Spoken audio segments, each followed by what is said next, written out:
Bonjour à toutes et à tous, mon nom est Emmanuelle Alabi et je suis avocate au barreau de Bruxelles depuis bientôt 20 ans. Notre cabinet d'avocats établi à Bruxelles est spécialisé en droit de l'immigration et particulièrement en migration économique. Comme nous vous l'avons expliqué dans notre vidéo d'introduction à la migration économique, il est possible de venir s'établir en Belgique en tant qu'étranger et d'y travailler dans le cadre d'un contrat de travail salarié grâce à l'obtention d'un permis de travail ou d'un permis unique.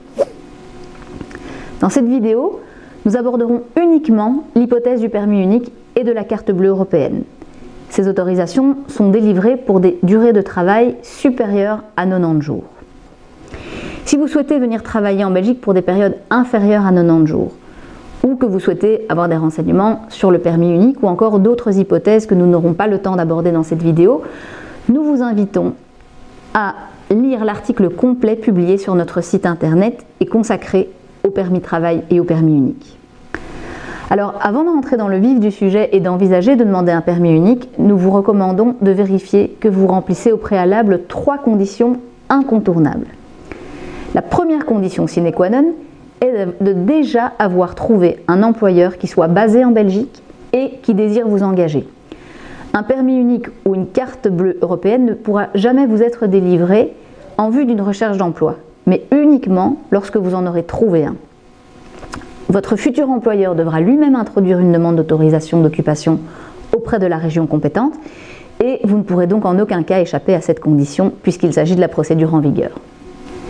La seconde condition est une condition de légalité de séjour.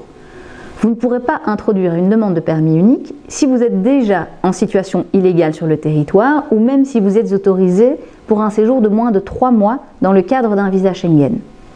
Dans ce cas, vous devrez au préalable retourner dans votre pays d'origine ou de résidence, attendre que votre employeur introduise la demande d'autorisation d'occupation et que celle-ci lui soit accordée avant de pouvoir revenir en Belgique et commencer à travailler.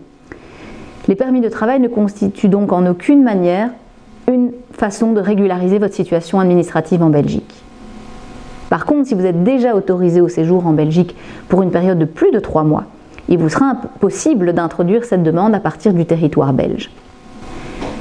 Dernière condition, ces permis de travail ne concernent que les personnes qui ne sont pas citoyennes d'un pays de l'Union européenne et s'adressent donc aux ressortissants de pays tiers. Si vous êtes citoyen européen, vous n'aurez pas besoin de permis de travail et il vous suffira donc de produire un contrat de travail si vous souhaitez obtenir un séjour en qualité de travailleur. Commençons par le permis unique. Qu'est-ce qu'un permis unique ?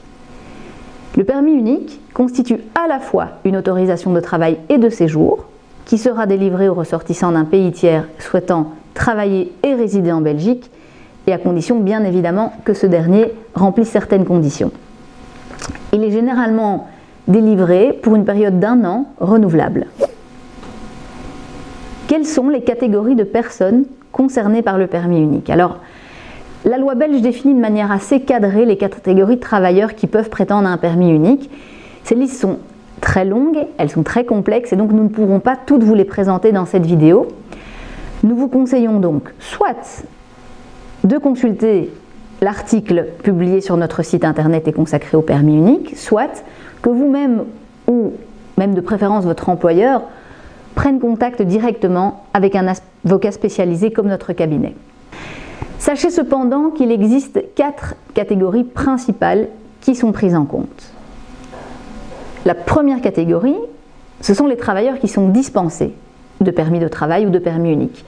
La liste exhaustive de ces travailleurs est reprise sur notre site internet. Deuxième catégorie, elle concerne les catégories particulières qui sont définies par l'article 9 de l'arrêté royal du 9 juin 1999.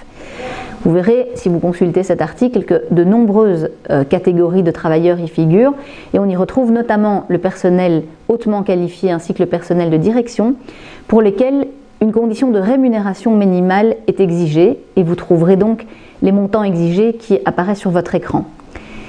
Si cette condition de rémunération est atteinte et que le travailleur démontre bien évidemment ses compétences pour la fonction, le permis unique sera généralement automatiquement octroyé.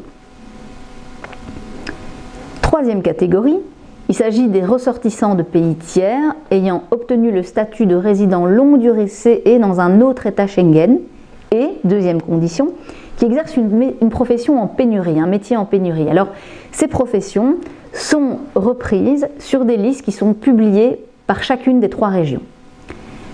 Dernière catégorie, ce sont les autres cas qui concernent, eux, les métiers en pénurie. Alors, je dirais qu'il y a 2 conditions principales. La première, c'est que vous devez être ressortissant d'un pays tiers avec lequel la Belgique a conclu une convention d'occupation. Et par ailleurs, il faut que ce soit un métier en pénurie, c'est-à-dire que votre employeur devra démontrer qu'il s'agit d'une fonction en pénurie, et vous, en tant que travailleur, vous devrez démontrer que vous disposez des compétences nécessaires pour cette fonction.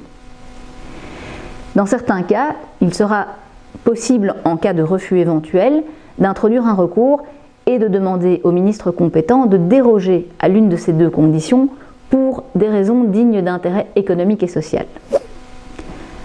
Parlons à présent de la carte bleue européenne. La carte bleue européenne concerne les travailleurs hautement qualifiés, mais qui remplissent d'autres conditions que celles exposées précédemment. Ces conditions sont au nombre de 3. Une première condition de rémunération, qui doit être au minimum de 55 431 € par an.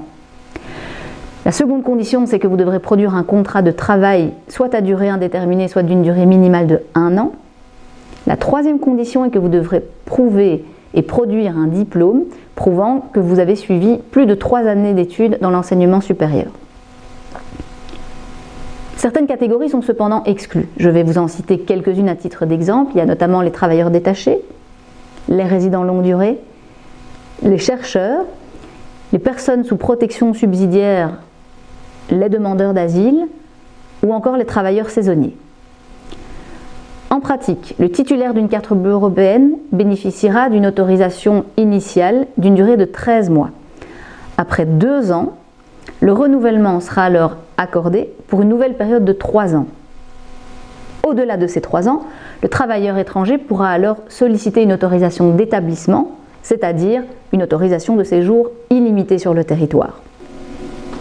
Si vous estimez remplir les conditions de l'une de ces procédures, nous vous recommandons alors de consulter un avocat spécialisé en droit de l'immigration. Il s'agit en effet de procédures assez techniques, assez complexes, qui nécessitent d'introduire dès le départ des dossiers très solides et très complets.